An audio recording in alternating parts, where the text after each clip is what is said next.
What's going on, all you gamers? Today we're going to be going over the endgame for Outriders' upcoming DLC, Worldslayer, what it entails, and my thoughts on it. So that's coming up next.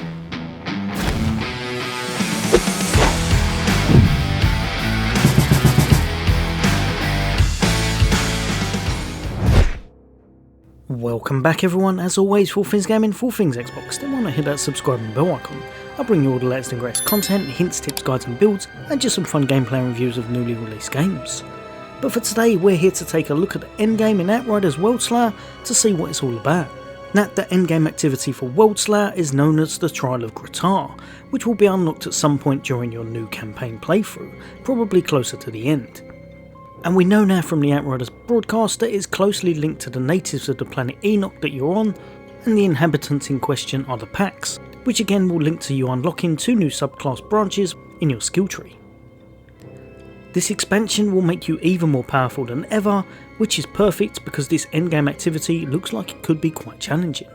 Before you start the trial, fortunately, you will be at a base camp situated right outside, perfect for any adjustments you want to make to your build, any purchases you need to make, or in fact any other changes, as the camp brings with it all of the standard vendors and options available throughout the game, in case you need to fix up before you enter the trial.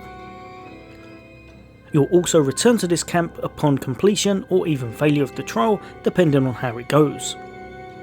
Now, the Trial of Gratar, you'll be happy to know, can be repeated as often as you like, and also doesn't have a timer, which is an absolute blessing for anyone who's played the original Outriders early on. Now, one thing I do like is the fact that the trial itself is taking place in an entirely new area and has some nice features to it, like its own day and night cycle and changing weather conditions to keep it kind of vibrant. But you definitely won't be coming here to sightsee, make no mistake about that. You're here for the challenge and for the loot. Now, in order to do that, you'll be making your way through the trial and progressing deeper by staying alive and beating the areas as you go, then deciding which path you'd like to take after. And now there's even a way to aim for targeted loot by choosing the path that leads to troves. And for anyone who remembers how frustrating it could be in the base game, trying to get that last piece of your armour set or a certain piece of gear, this is a really amazing feature. It will make certain drops much easier to be targeted and accessible. You'll be making your way through the kind of dungeon, choosing the path to take and encountering new enemies along the way, as well as some powerful new bosses you'll need to overcome in order to proceed further. Boss areas must be completed in order to progress even further in the trial. Remember, you can do this solo or in a team, but I would honestly say, with the new Apocalypse tier difficulty looming, I'd highly suggest that in a team until your build and your gear is fully on point, as otherwise you may find yourself struggling and falling over a lot. And speaking of gear, with this new difficulty setting now comes even more powerful free mod slot weapons and armour, allowing for more customization than ever and giving you that chance to really adapt your build to your playstyle. In fact, the new legendary drops look truly that, and are some of the best looking weapons and armour sets I've seen in any game to date. All in all, I would say that this is a huge step in the right direction for Outriders. The only thing they didn't seem to cover was if there was any drops that were specific loot solely by doing this trial.